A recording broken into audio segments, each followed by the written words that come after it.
Hello friends, एक बार सभी का स्वागत है आपके अपने YouTube चैनल गुरु आर्यभट्ट में। तो आइए इस वीडियो में हम लोग जानने वाले हैं मैथ के टॉप 50 क्वेश्चन। क्या इन 50 क्वेश्चनों का जवाब आप जानते हैं? क्या इनमें से कितने क्वेश्चनों का जवाब आप दे सकेंगे? कितने क्वेश्चन आप सही कर पाएंगे? ये आंकड़ा वीडियो को अंत तक जरूर लगा के देखें। वीडियो को अंत तक देखें ताकि प्रत्येक क्वेश्चन का डिस्कशन आप बेहतर तरीके से समझ सकें और अपने एग्जामिनेशन में सुपर से भी ऊपर नंबर प्राप्त कर सकें। तो आइए देखते हैं कि मेरा इस टॉप 50 क्वेश्चनों में पहला जो क्वेश्चन होता है वो कैसा रहता है। ये रहा आपके स्क्रीन पर। पहला क्वेश्चन है कि एक शंकु की ऊंचाई 12 सेंटीमीटर, आधार की त्रिज्या 3 सेंटीमीटर है, तो शंकु का आयतन कितना होगा? तो सारे लोग जानते हैं कि शंकु का आयतन का सूत्र क्या होता है। शंकु का आयतन का सूत्र होता है 1/3, उसके बाद होता है pi R A square H. अब ये अगर आप जानते हैं तो बस आपको मान रख देना है। क्या करना है तो 1/3 जैसे है वैसे छोड़ दीजिए। पाई का मान एकदम नहीं रखना है। क्यों नहीं रखना है? बगल में देखिए चारों के चारों ऑप्शन आपको पाई के रूप में दिखेंगे, तो पाई का मान रखना क्यों जरूरी है। उसके बाद आर का मान रख दीजिए। आर का मान देखिए त्रिज्या दिया है 3 सेंटीमीटर, 3 का स्क्वायर करेंगे तो आपको मिल जाएगा 9 और उसके इंटू में एच लगाएंगे। एच का मान दिया हुआ है यहां पर 12। अब कटा लीजिए, 3 से इसे 4 बार में कटा सकते हैं। अब 4 से 9 को गुना कीजिए तो 9 चौके 36 और एक बाबू पाई भी तो बचा है आपका, तो 36 पाई हो गया। मतलब इसका मेरा राइट आंसर होगा 36 पाई, जो दिख रहा है पहले क्वेश्चन में वो ऑप्शन नंबर सी के साथ। तो पहले क्वेश्चन का राइट आंसर होगा जो हो जाएगा मेरा ऑप्शन नंबर सी। क्या आपका जवाब सी आया था? कमेंट में जरूर रिप्लाई करें और गिनते रहें आपके कितने सटीक और सही आंसर आज इस पूरी वीडियो में कर सकेंगे। आइए देखते हैं आज का दूसरा क्वेश्चन जो आपके स्क्रीन पर आ चुका है इस प्रकार। इस क्वेश्चन का जवाब देने का प्रयास करेंगे। दूसरा क्वेश्चन है कि sin π/3 का मान क्या होगा? बहुत सारे लोग घबरा चुके होंगे, ये सर π/3 क्या होता है? तो जान जाए कि त्रिकोणमिति में जब निष्पत्ति के साथ पाई आ जाए तो पाई का मान आप 180 रखेंगे, अर्थात 180 बटा में 3 यहां समझ लेंगे। अब 3 से इसे कैंसिल करेंगे तो आपको मिल जाएगा 60। मतलब यहां पर आप समझ जाइए कि π/3 जो है इसका मतलब 60 डिग्री है। तो साइन 60 डिग्री का मान आप जानते हैं? एकदम जानते होंगे। नहीं जानते हैं हम आपको बताने वाले हैं। साइन 60 डिग्री का मान होता है √3 बटा में 2 √3/2। जो दिख रहा है किस ऑप्शन में? वो दिख रहा है ऑप्शन नंबर डी में। मतलब दूसरे क्वेश्चन का राइट आंसर होगा मेरा ऑप्शन नंबर डी। डी के साथ एकदम मजे से बढ़ चलेंगे आगे। आते हैं आज के तीसरे क्वेश्चन की ओर। तीसरा क्वेश्चन धमाकेदार प्रस्तुति के साथ आ चुका है आपके स्क्रीन पर।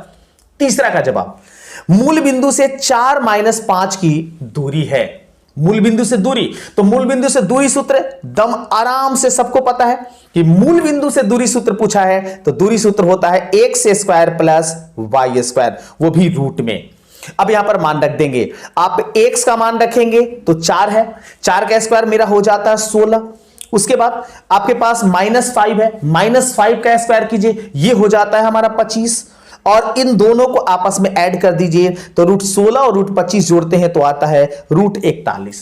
41 का वर्गमूल नहीं निकलेगा तो नहीं निकलेगा, तो मेरा ऑप्शन सी सही हो गया। ऑप्शन सी के साथ बढ़ेंगे आगे एकदम अच्छे से। तीसरे क्वेश्चन का राइट आंसर ऑप्शन नंबर सी।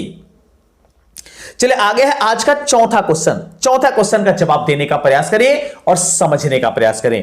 प्रश्न है, किसी बाह्य बिंदु से वृत्त पर खींची गई स्पर्श रेखाओं की लंबाई होगी। अब देखिए यहां पर अगर आपके सामने एक वृत्त है तो और वृत्त के इस पॉइंट को हम कह सकते हैं कि मान लीजिए बाह्य बिंदु है, तो बाह्य बिंदु से एक स्पर्श रेखा ऐसे खींची जा सकती है और एक स्पर्श रेखा आपके सामने ऐसे खींची जा सकती है।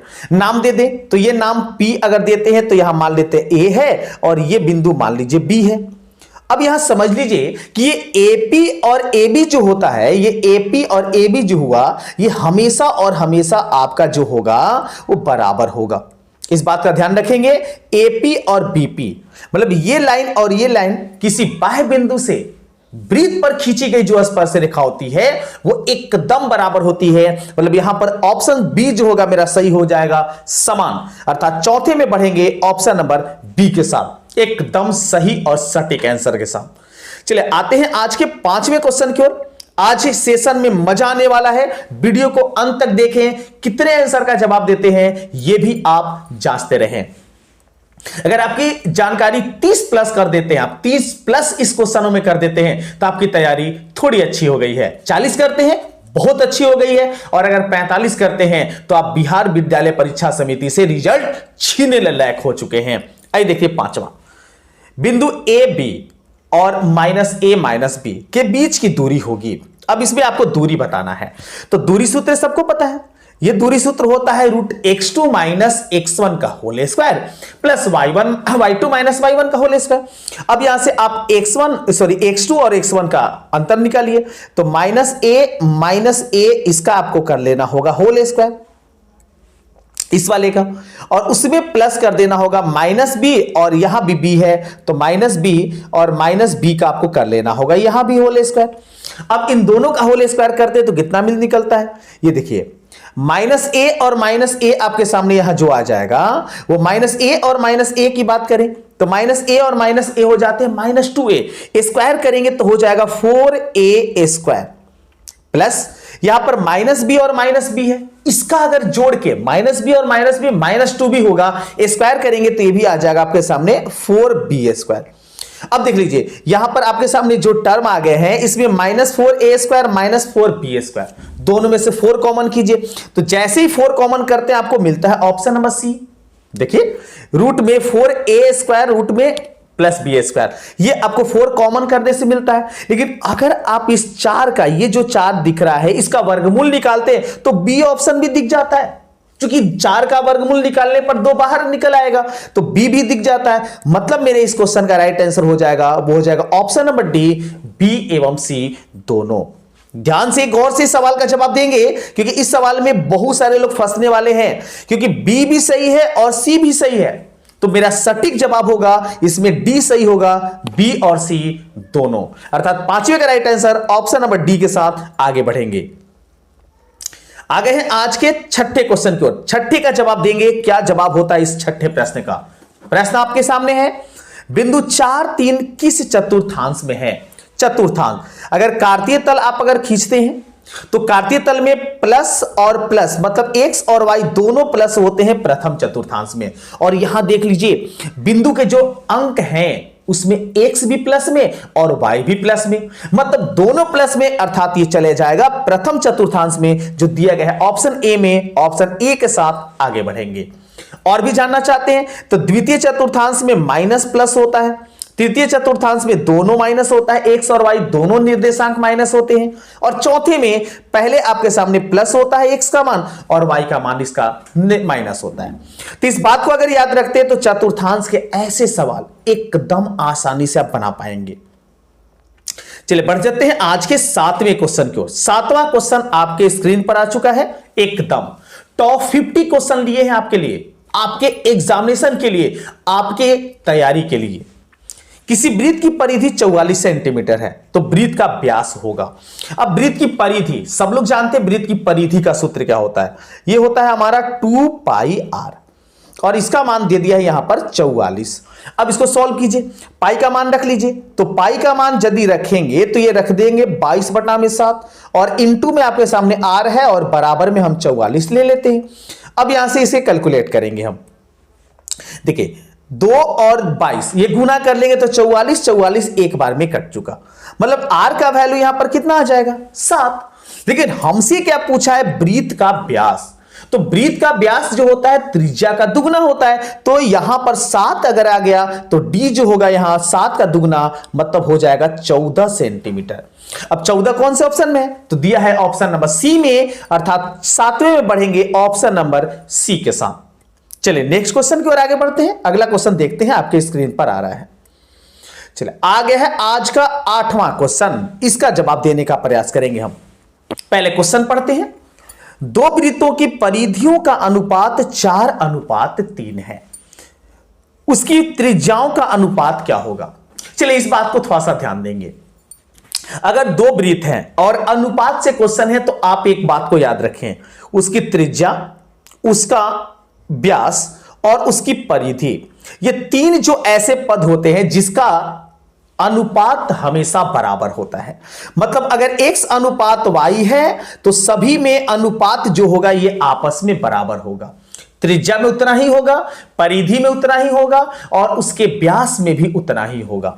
लेकिन अगर उसके एरिया में पूछ दिया कि क्षेत्रफल में अनुपात क्या होगा, त्रिज्या का अनुपात दिया है तो ये अनुपात हो जाएगा x स्क्वायर अनुपात y स्क्वायर। इस बात का ध्यान रखेंगे। लेकिन हमसे ये सवाल नहीं पूछा गया है, हमसे यहां सवाल पूछा गया है कि परिधि का अनुपात है और हमें त्रिज्या का अनुपात बताना है, तो परिधि और त्रिज्या का अनुपात इक्वल होता है, बराबर होता है। मतलब 4:3 दिया है तो यहां मेरा राइट आंसर होगा ऑप्शन नंबर बी, 4:3। बढ़ेंगे ऑप्शन नंबर बी के साथ। 8वें का राइट आंसर ऑप्शन बी एकदम करेक्ट होगा।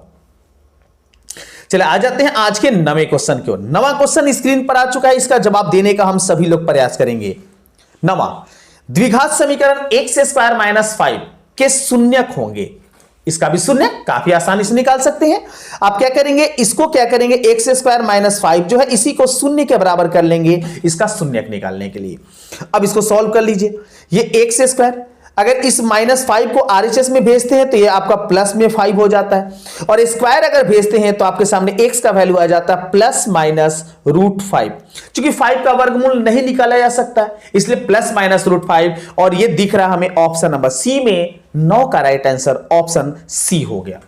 आप काउंट करते रहेंगे आपका कितना सवाल का जवाब सही हो रहा है और आप कितने में मिस्टेक कर पा रहे हैं, और नहीं तो जरूर आप अंतिम में बताइए आपको कितने नंबर इस टॉप 50 क्वेश्चनों में प्राप्त हुए। चलिए आगे हैं आज के 10वें क्वेश्चन की ओर। 10वां क्वेश्चन का जवाब देने का प्रयास करेंगे। यदि a और b भाज्य a और भाजक b के लिए a = bq + r में r के लिए कौन सत्य है, तो देखिए अगर आपके सामने a = bq + r लिखा हुआ है तो यहां ये समझ जाइए कि ये r जो होता है इसको हम कहते हैं शेषफल।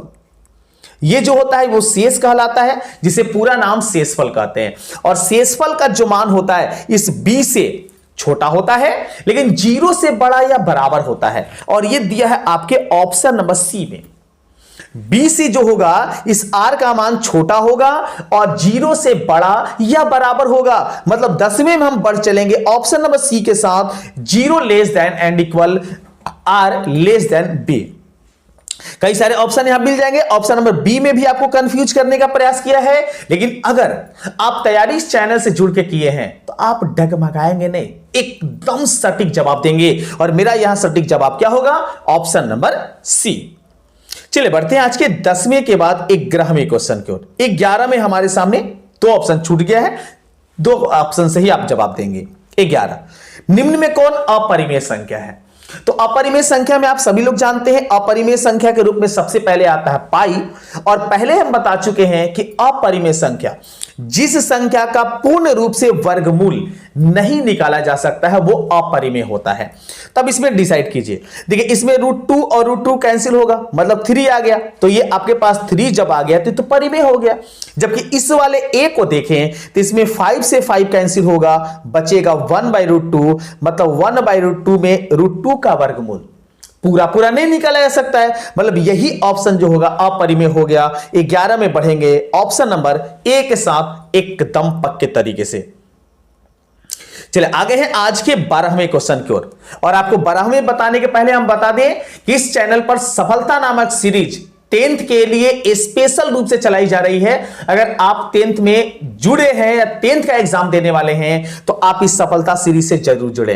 इस सफलता सीरीज से जुड़ने के लिए आपको करना यह है कि नीचे जो आपको सब्सक्राइब बटन दिख रहा है, इस सब्सक्राइब बटन को दबा के इस वीडियो को अधिक से अधिक शेयर कर दीजिए। आप ऑटोमेटिक सफलता सीरीज से जोड़ दिए जाएंगे। आइए देखिए 12, द्विघात समीकरण x² + 2x + 4 के शून्यक अल्फा और बीटा है, तो अल्फा इंटू बीटा का मान होगा। अब यह समझिए अल्फा इंटू बीटा, तो अल्फा इंटू बीटा का मतलब ये आपसे पूछा गया है मूलों का गुणनफल, और मूलों का गुणनफल होता है, सब लोग जानते हैं, ये होता है c/a। अब c और a का वैल्यूएशन देख लीजिए कितना है। यहां पर इस वाले इक्वेशन में देखते हैं तो आपको c का वैल्यूएशन मिल जाता है, ये c मिल गया है आपको 4, तो लिख दीजिए आप 4, और उसके डिवीजन में a का वैल्यू यहां पर कुछ नहीं 1 है तो 1 लिखेंगे, टोटल वैल्यू लाएंगे तो 4 मिल जाएगा। मतलब यहां मिलेगा ऑप्शन नंबर ए इस 12 में पढ़ेंगे ऑप्शन नंबर ए के साथ। चलिए बढ़ते हैं अगले क्वेश्चन में। अगला क्वेश्चन आपके स्क्रीन पर आ रहा है नंबर 13 में। 13 का जवाब हम सभी लोग देने का प्रयास करेंगे। क्वेश्चन है यदि किसी द्विघात बहुपद px equal to 3x square plus 4x plus 4 के शून्यक अल्फा और बीटा हो तो अल्फा प्लस बीटा का मान। देखिए अल्फा इंटू बीटा, इसके पहले वाले में गुणनखंड पूछा गया था आपसे और यहां आपसे पूछ दिया गया अल्फा प्लस बीटा मतलब उसका योगफल। तो योगफल का सूत्र आप पढ़ चुके हैं, योगफल बराबर होता है माइनस बी बाई ए। अब माइनस बी बाई ए करिए, माइनस बी का वैल्यूएशन देख लीजिए, बी का वैल्यू यहां पर 4 दिया हुआ है तो -4 हो गया और उसके डिवीजन में आप ए रखिए, ए के वैल्यू 3 है तो आपके पास आ जाएगा -3/4 और दिया हुआ ये ऑप्शन नंबर ए में। उसका भी आंसर ए हुआ और इस प्रश्न का भी आंसर हो जा रहा है मेरा ए। तो 13 का राइट आंसर होगा ऑप्शन नंबर ए। चलिए आ गए हैं आज के 14 नंबर की ओर और 14 और 15 आपके सामने एक साथ क्वेश्चन आ गया है ताकि दोनों का जल्दी से जवाब आप दे सकें। 14 क्या है? समीकरण युग में 2x प्लस 3y प्लस 5 और 4x प्लस 6y प्लस 10। अब ये देखिए इक्वल टू में दोनों में 0 छोड़ दिया है, ये प्रिंटिंग करने वाले की थोड़ी सी गलती है, आप इसके लिए समझ लेंगे। तो आपसे पूछा कि ये दोनों क्या है। देखिए अगर आप इस वाले समीकरण में ये वाले समीकरण में 2 से गुना कर देंगे पूरे समीकरण में तो आपको ये 4x प्लस 6y प्लस 10 आ चुका। तो इसका मतलब ये हुआ कि दोनों जो रेखाएं हैं वो एक ही पर क्रॉस होंगी, क्योंकि दोनों रेखाएं एक ही हैं। एक रेखा ऐसे होगा तो दूसरा रेखा उसी पर ऊपर से ऊपर गुजरेगा। तो ऐसे कंडीशन को बोलते हैं कि ऐसे जो होंगे संपाती रेखाएं होंगे। मतलब इस क्वेश्चन का मेरा राइट आंसर होगा ऑप्शन नंबर बी संपाती रेखाएं। मतलब 14 में हम बढ़ेंगे ऑप्शन नंबर बी के साथ। चलिए देखते हैं आज का 15वां क्वेश्चन। त्रिभुज एबीसी और त्रिभुज डीईएफ समरूप हैं और त्रिभुज एबीसी का क्षेत्रफल 16 वर्ग सेंटीमीटर है और डीईएफ का क्षेत्रफल जो है वो 25 वर्ग सेंटीमीटर है। BC बराबर दिया है 2.3, तो EF की लंबाई कितनी होगी। अब देखिए इस क्वेश्चन को जवाब आराम से और दम सटीक तरीके से आपको देके बताते हैं। चलिए समझते हैं इसको। देखिए सबसे पहले इसके लिए समझना होगा, आपको समझना यह होगा कि यहां पर त्रिभुज के क्षेत्रफल दिए गए हैं। तो आप पढ़ चुके हैं कि त्रिभुज के क्षेत्रफल का वर्ग, त्रिभुज के क्षेत्रफल का जो अनुपात होता है उसके भुजा के संगत भुजा के वर्ग के अनुपात के बराबर होता है।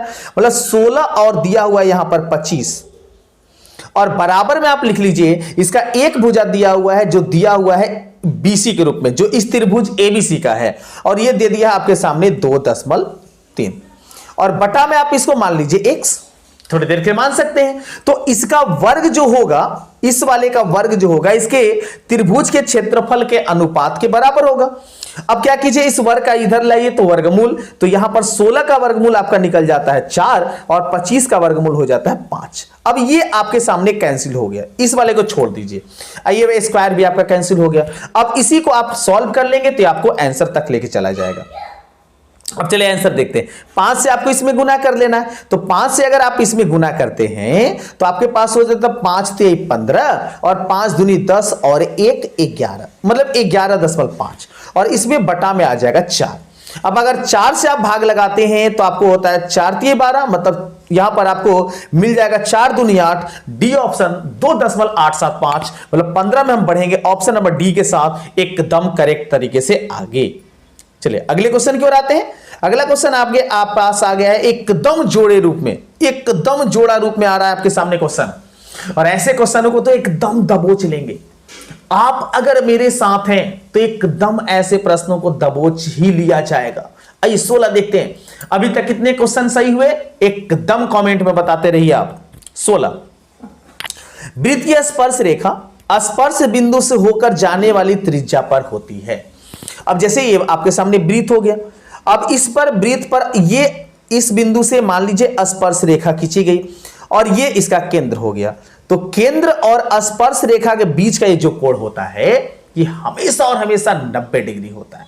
90 डिग्री मतलब यहां पर कह रहा है लंब, 90 डिग्री ना देके लंब डाल दिया उसका नाम, तो अर्थात यहां बढ़ेंगे 16 में ऑप्शन नंबर ए के साथ। 17 देखते हैं साथ ही साथ एक वृत्त पर कितने स्पर्श रेखाएं हो सकती हैं।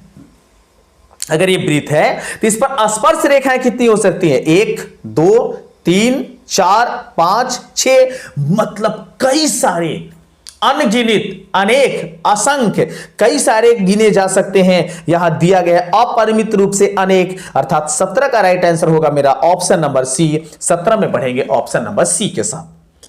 चले आते हैं अगले क्वेश्चन की ओर। अगला क्वेश्चन देखते हैं धमाकेदार स्थिति के साथ ये कैसा होता है।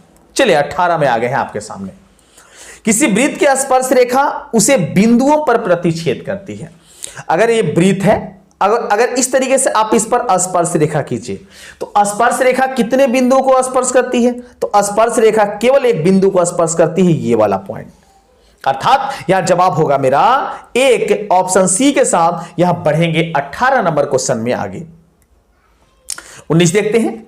19 है एक वृत्त की समांतर कितनी स्पर्श रेखाएं हो सकती हैं।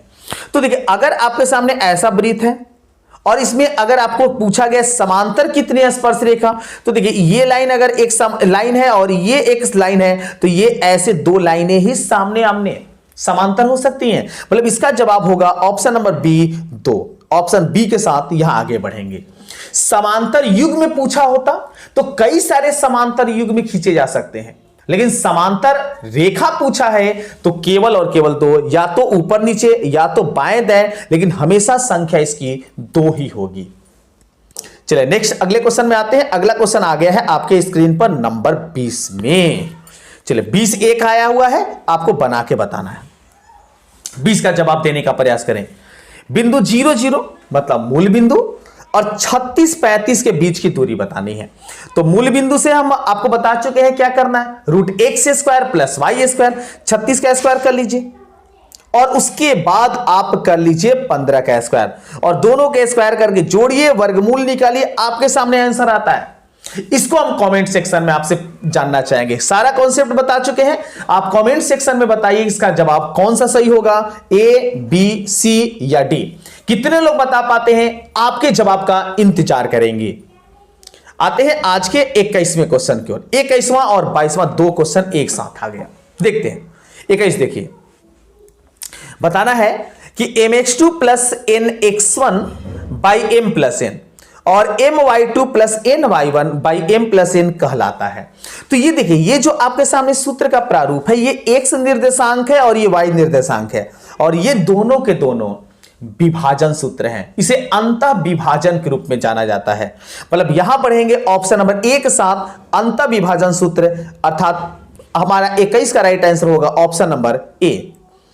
22 देख लीजिए इसी के साथ, दम लगे लगे हाथों। संरेख त्रिभुज के क्षेत्रफल होते हैं।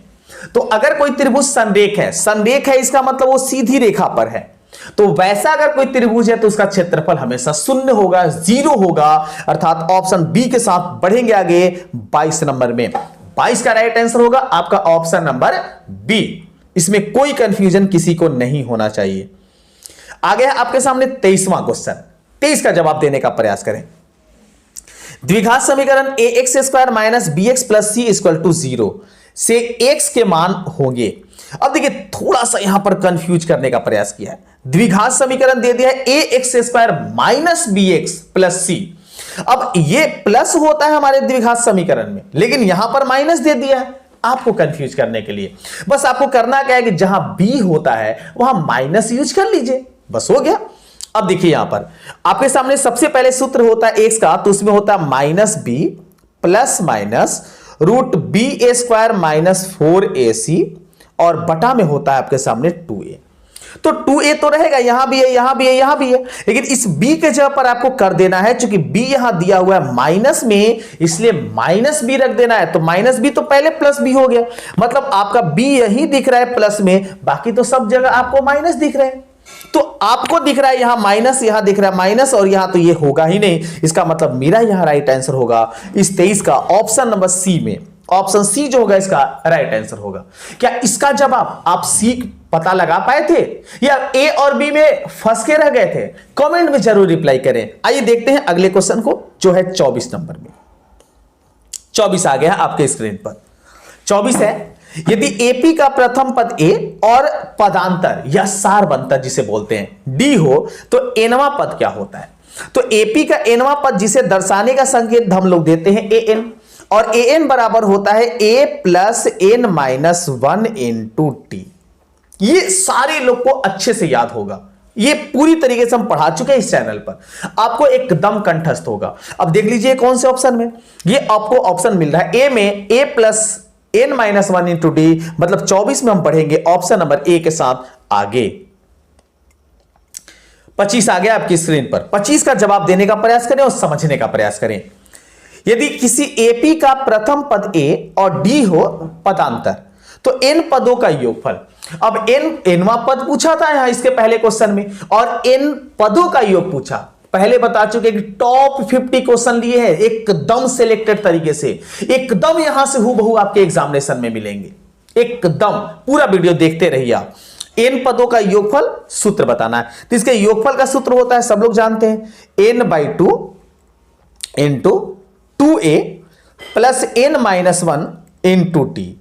अब ये मिला लीजिए किस ऑप्शन में आपको मिल रहा है, तो ये जो मिल रहा है ये ऐसे देखने से मिल रहा है हमें इस सी ऑप्शन में।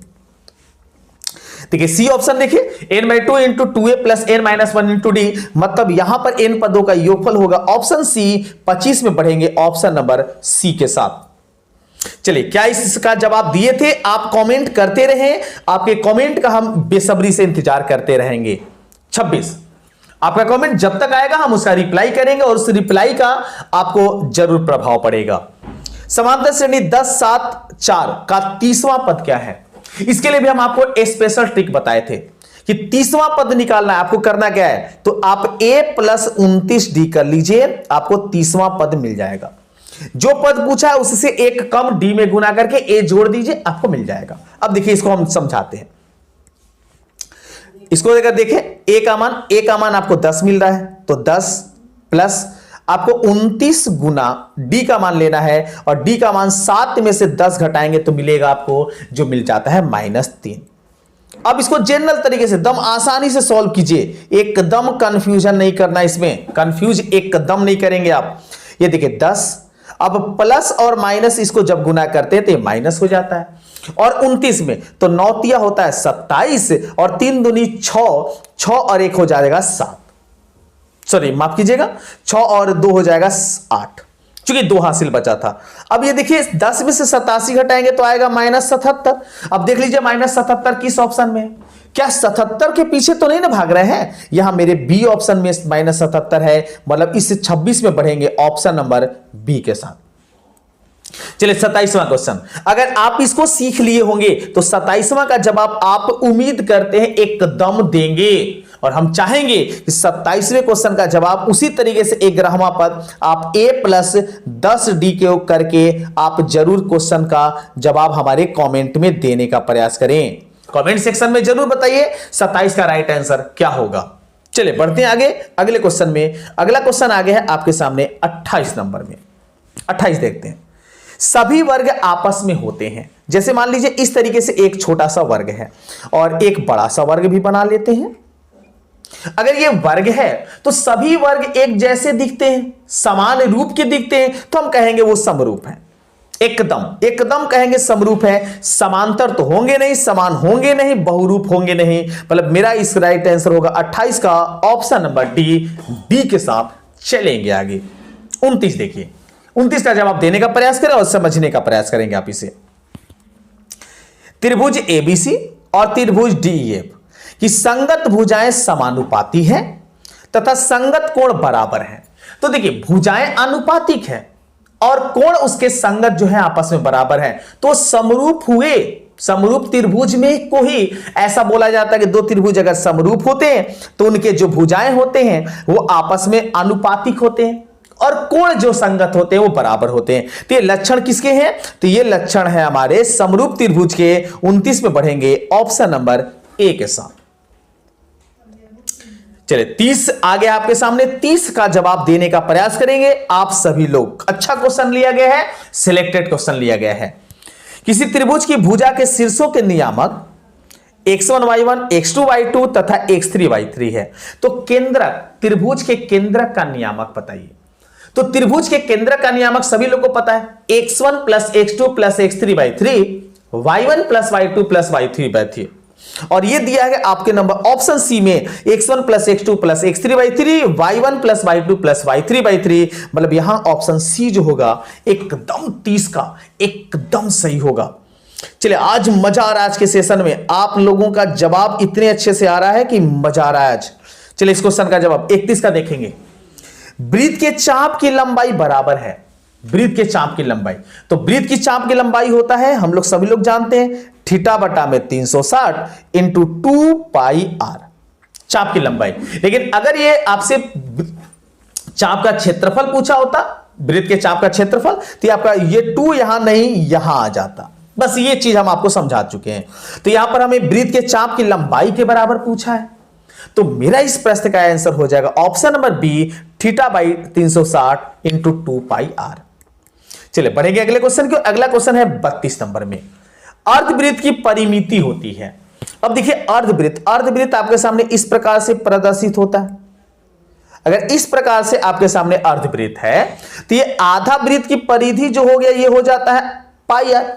चूंकि 2 पाई आर होता है पूरे वृत्त का, तो आधे वृत्त का होगा पाई आर। लेकिन अगर ये व्यास वाला भाग अगर जोड़ते हैं तो आप इसमें जोड़ना पड़ेगा 2r।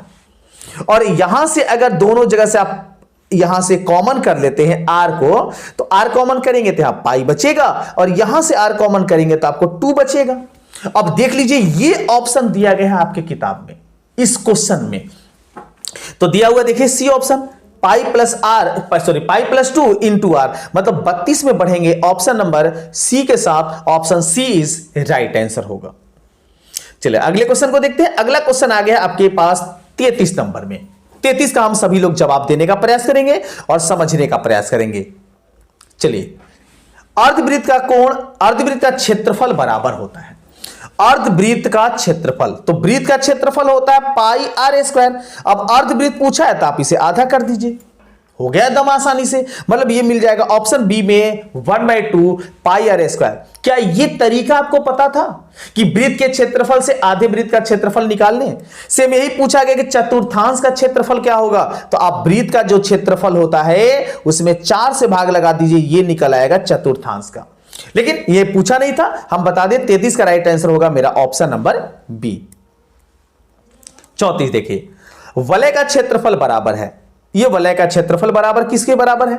तो वलय का क्षेत्रफल का सूत्र होता है, आप सभी लोग पढ़े हैं, वो होता है pi R square, capital R square minus A small R square. ये होता है, इतना तो हम बेसिक सब लोग के पास पता होगा। अब यहां क्या किया है कि ये आपको a माइनस बी के होल स्क्वायर पर इसे तोड़ दिया है। तो a माइनस बी का होल स्क्वायर अगर तोड़ते हैं तो आपको मिलता है r माइनस आर इंटू मिल जाता है r प्लस आर। और ये देखने को किस ऑप्शन में मिला? ये जो मिला आपके, ये मिल गया है ऑप्शन नंबर डी में। मतलब 34 का राइट आंसर ऑप्शन डी होगा। बी वाले को भी देख लीजिए, बेवकूफ कितने अच्छे से बनाया जाता है एग्जामिनेशन में स्टूडेंटों को। ये देख सकते हैं, ये r माइनस आर दिया, लेकिन r इंटू आर दे दिया है अगले वाले पद में। तो आप जान जाइए इसका करेक्ट आंसर होगा ऑप्शन नंबर डी। चलिए बढ़ते हैं आज के 35 नंबर क्वेश्चन की ओर। 35 का जवाब देने का प्रयास करेंगे और इसे समझने का प्रयास करेंगे। यह क्वेश्चन है, दो वृत्तों की त्रिज्याएं क्रमशः 8 और 6 सेंटीमीटर है। उस वृत्त की त्रिज्या ज्ञात करिए जिसका क्षेत्रफल इन दोनों वृत्तों के क्षेत्रफलों के योग के बराबर है। चलिए इसको हम बताते हैं। इसके लिए क्या करेंगे, उसके लिए आप क्या करेंगे, रूट निकाल लेंगे और इन दोनों के वर्गों का योग कर देंगे, आपके सामने जवाब हो जाएगा। अब 8 का स्क्वायर करिए तो हो जाता है 64। उसके बाद इसे 6 का स्क्वायर कीजिए, हो जाता है आपके पास 36, और दोनों को जोड़िए तो मिल जाता है आपको रूट 100। और 100 का वर्गमूल सारे बच्चे लोग जानते हैं, 100 का वर्गमूल 10 होता है। मतलब यहां इस प्रश्न का मेरा राइट आंसर होगा option number C 10। Option C के साथ बढ़ेंगे 35 में एकदम आगे। चलिए 36, उस वृत्त का व्यास ज्ञात कीजिए जिसकी परिधि 44 सेंटीमीटर। इसको तो अभी थोड़ा देर पहले बनाए थे। व्यास बताना है, परिधि 44 है, त्रिज्या हमारा हो जाता था 7 और 7 होता था तो व्यास हम निकाले थे 14, मतलब 36 अभी अभी थोड़ा देर पहले बनाया, डबल रिपीट हो गया, मतलब यहां क्वेश्चन का राइट आंसर होगा ऑप्शन नंबर बी। 37 आ गया आपके सामने, 37 का जवाब देंगे हम सभी लोग। एक वृत्त के चतुर्थांश का क्षेत्रफल ज्ञात कीजिए जिसकी परिधि 22 सेंटीमीटर है। अभी अभी थोड़ा देर पहले डिस्कस किए थे कि अगर चतुर्थांश पूछ दिया तो क्या क्षेत्रफल होगा, यह तो आपको पता होना चाहिए। तो परिधि दे दिया है, परिधि से पहले त्रिज्या निकालते हैं। परिधि के लिए सूत्र होता है 2πr और इसका मान हमारे पास दे दिया है 22। अब इसको सॉल्व करते हैं, सॉल्व करेंगे तो 2 पाई का मान सब लोग जानते हैं 22/7 होता है इंटू r और बराबर में आपके सामने 22। अब ये 22 से देखिए 22 कैंसिल हो गया, 22 से 22 को कैंसिल कर दिए, तो यहां पर मेरे पास r का वैल्यू कितना हो गया, r का वैल्यू हो जाएगा ये 7 जाएगा RHS में, जब तो RHS में जाएगा 7, अगर RHS में जाएगा तो r का वैल्यू आ जाएगा आपके पास, ये आ जाएगा 7/2, क्योंकि 2/7 था। तो अब देखिए 7/2 r का वैल्यू आ गया। तो आपसे पूछा है वृत्त के चतुर्थांश का क्षेत्रफल होता है 1/4 पाई r², पाई का मान होता है 22/7 और r का मान आप रख देंगे 7/2, अब इसे लिख देंगे 2 बार इस तरीके से। अब इसे सॉल्व कर लेते हैं, सॉल्व करेंगे ये आपको आंसर तक ले जाएगा। चलिए देखिए 7 से 7 कटेगा, 2 से आप कटा सकते हैं 11 बार में, और आपके सामने जो बच गया उसको गुना कीजिए, तो 11 से 7 में गुना कीजिए, ऊपर आ गया 77 और 4 से 2 में गुना कीजिए, नीचे आ गया आपके पास 8 और ये मिल रहा है ऑप्शन नंबर सी में। मतलब 37 का राइट आंसर होगा 77/8 अर्थात 37 में बढ़ेंगे ऑप्शन नंबर सी के साथ। चलिए आगे हैं आज के 38 नंबर क्वेश्चन की ओर। 38 को जवाब देने का प्रयास करेंगे। आपको बताना है cos 60 + 1 बाई cos 60 - 1 का मान कितना होगा। तो इसमें cos 60 का मान आपको रख देना है। cos 60 का मान सारे लोग को पता है, cos 60 का मान होता है 1/2। अब देखिए 1/2 आप प्लस कर देंगे 1, क्योंकि ऊपर वाले भाग में यहां 1 दिया हुआ है, और नीचे में 1/2 माइनस कर देंगे 1। अब इसे सॉल्व कर लीजिए, 1/2 के साथ 1 जोड़ेंगे तो ये आपका हो जाएगा 3/2, और 1/2 में से 1 माइनस करेंगे तो आपके सामने आ जाएगा -1/2। अब ये 2 से 2 कैंसिल होगा, मतलब इसका मेरा राइट आंसर होगा, ये माइनस रह गया और ये 3 रह गया, मतलब -3 जो दिया गया ऑप्शन बी में। 38 का राइट आंसर ऑप्शन बी हो जाएगा। 39 देख लेते हैं। tan थीटा बराबर थीटा बराबर 45, तो cos square theta minus sin square theta का मान आपसे पूछ दिया। अब यहां पर थीटा का मान 45 रख लीजिए, तो cos 45 का मान 1/2, अगर स्क्वायर करते हैं तो 1/2 आता है। sin square theta, sin theta का मान मतलब sin 45 का मान 1/2, अगर स्क्वायर करते हैं तो ये भी 1/2 आता है, और ये दिया है बीच में माइनस, अगर इसको माइनस कर देते तो आपको मिल जाता है 0, अर्थात इस 39 का राइट आंसर होगा ऑप्शन नंबर सी। चले आगे आज के 40वें प्रश्न की ओर। 40वें का जवाब देने का हम सभी लोग प्रयास करेंगे। sin square 63 + sin square 27। अब देखिए 63 का पूरक आपके पास 27 हो जाता है, इसका मतलब कि आपका इसका जो ऊपर वाले का मान हो गया वो 1 हो गया, ठीक। 17 का पूरक आपको मिल जाता है 73, इसका भी मान आपके पास 1 हो गया। दिमाग ज्यादा लगाने की आवश्यकता नहीं है, पूरक कोण यदि आपको मिल जाए और स्क्वायर में मिल जाए टर्म तो आपको 1 लिख लेना है, ये दिमाग में बना लीजिए, और 1/1 का वैल्यू 1 होता है, मतलब यहां पर मेरा राइट आंसर होगा ऑप्शन नंबर बी 1। चलिए 41 देखते हैं। 41 का जवाब देने का प्रयास करेंगे हम सभी। sec theta + tan theta into 1 - sin theta बराबर है। अब sec और tan को sin cos में तोड़िए, तो sec बराबर हो जाता है 1/में cos थीटा, उसके बाद प्लस में है tan, तो tan हो जाता है sin/cos, मतलब sin थीटा/cos थीटा, और उसके इंटू में हमारे पास आ गया है 1 - sin थीटा। अब क्या करेंगे, इसको आप जोड़ बना लेंगे, cos आपके सामने जो होगा ये cos थीटा एलसीएम हो जाएगा, और ये हो जाएगा 1 + sin थीटा इस तरीके से, और उसके इंटू में है 1 - sin थीटा। अब देखिए 1 + cos थीटा ये अगर आपके सामने है, 1 + cos sin थीटा ये टर्म, और 1 - sin थीटा ये टर्म, इनको गुना करेंगे तो ये a + b into a - b पर आएंगे, अर्थात किसका लिखा जा सकते हैं, ए स्क्वायर माइनस बी स्क्वायर, अर्थात 1 का स्क्वायर 1 होगा और साइन का स्क्वायर हो जाएगा साइन ए स्क्वायर थीटा, और बटा में आपके पास था क्या, कॉस थीटा, और 1 माइनस साइन ए स्क्वायर थीटा हो जाता है मेरा कॉस ए स्क्वायर थीटा, और नीचे मेरे पास है कॉस थीटा। अब कॉस से एक कॉस कैंसिल हो जाएगा, तो मेरे पास जो टर्म बचेगा यहां पर ये बच गया है कॉस थीटा। मतलब इसको क्वेश्चन का राइट आंसर होगा मेरा option number D, cos theta. चलिए बढ़ते हैं 41 के बाद आज के 42 क्वेश्चन की ओर। 42 देखिए, 42 है 1 plus ten square A by 1 plus cot A square A. तो 1 प्लस टेन स्क्वायर, इसका अगर सूत्र लिखें तो इसका सूत्र हो जाता है सेक स्क्वायर, ये हम लिख लेंगे सेक स्क्वायर ए, और उसके नीचे 1 प्लस कॉट ए स्क्वायर है जिसको हम लिख सकते हैं कॉसेक ए स्क्वायर ए। अब देखिए इसको अगर आप तोड़ते हैं साइन और कॉस के रूप में, तो सेक बराबर हमारा हो जाता है 1 बाई कॉस, ठीक है, और अगर कॉसेक को तोड़ते हैं तो ऊपर ले जा सकते हैं, तो ये हो जाएगा साइन स्क्वायर ए। अब sine square by cos square ये हो जाता है टेन स्क्वायर, मतलब यहां पर मेरे पास हो जाएगा D option, tan square A option is right answer. 43 देखते हैं, आपको बताना है इसमें है कि sec square theta, sec square theta का मान कितना होगा, तो सेक स्क्वायर थीटा का मान होता है 1 plus ten square theta. Option C में ये तो डायरेक्ट सर्व समीकरण के फॉर्मूले से दे दिया है, अर्थात ऑप्शन सी जो होगा इसका करेक्ट आंसर होगा। आप मिलान करते रहेंगे, आपके कितने प्रश्नों का सही और सटीक आंसर आज मिल रहा है। 44 देखते हैं, 1 plus cot A square theta का मान कितना के बराबर है, तो देखिए 1 plus cot A square theta ये जो आपके सामने है, इसमें जान जाइए इसका मान होता है कॉसेक स्क्वायर थीटा। क्योंकि सर्व समीकरण होती है, ये सर्व समीकरण से डायरेक्ट क्वेश्चन आपसे पूछा गया है, तो इस सर्व समीकरण सबको याद रखना चाहिए। 1 प्लस कॉट ए स्क्वायर होता है cosec square theta, option B जो होगा इस क्वेश्चन का राइट आंसर होगा। नेक्स्ट 45 देख लीजिए, पी टेन 26 बाई कॉट 64, इसका मान आपको बताना है, जानते हैं इसको।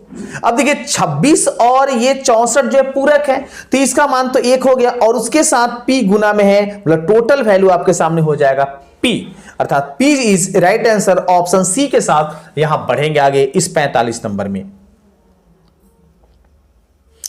चलिए इसके बाद आगे बढ़ते हैं, और आगे हमारे सामने क्वेश्चन आ चुका है 45 के बाद 46 आ गया स्क्रीन पर, 46 नंबर।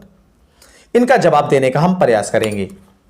निम्न में कौन किसी प्रायिकता का मान नहीं हो सकते हैं, तो देखिए प्रायिकता का मान अगर 0 से छोटा है तो नहीं होगा, और अगर 1 से बड़ा है तो भी नहीं होगा। इस बात को गांठ बांध लीजिए, एकदम याद कीजिए, 0 से छोटा 1 से बड़ा प्रायिकता नहीं हो सकता है, तो यहां पर मेरा ऑप्शन ए जो होगा सही होगा, लेकिन बी ऑप्शन भी भाई साहब सही है, मिस्टेक से यहां पर दिया जा चुका है, लेकिन यहां पर हम कहेंगे ए और बी दोनों, -1 भी सही है और बी भी सही है, -1 और 3 दोनों का दोनों यहां सही माना जाएगा इस प्रश्न में। आपकी क्या राय है कमेंट में जरूर बताइए।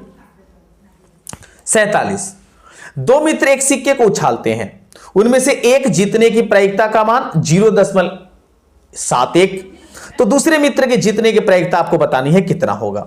तो आपको करना क्या है कि एक में से इस 0.71 को घटा दीजिए, क्योंकि 2 मित्रों के जीतने की प्रायिकता मतलब एक के जीतने दूसरे के हारने की प्रायिकता का योग हमेशा और हमेशा 1 होता है। अब अगर आप इसे घटाते हैं तो घटाने पर आपके सामने जो आएगा वो आ जाएगा 0.29, मतलब ये मिल जाएगा ऑप्शन नंबर सी में। 47 में पढ़ेंगे ऑप्शन नंबर सी के साथ। कितने क्वेश्चनों का जवाब देते आ रहे हैं आप जरूर कमेंट में बताइएगा। कुछ क्वेश्चन आपके बचे हुए हैं, उम्मीद करते हैं वीडियो काफी ज्यादा पसंद आया होगा। पसंद आ रहा है वीडियो लाइक करें और अपने सभी दोस्तों में इसे शेयर करने का जरूर प्रयास करें। 48 देखते हैं, किसी परीक्षण में अधिकतम एवं न्यूनतम पर मानों का अंतर क्या कहलाता है।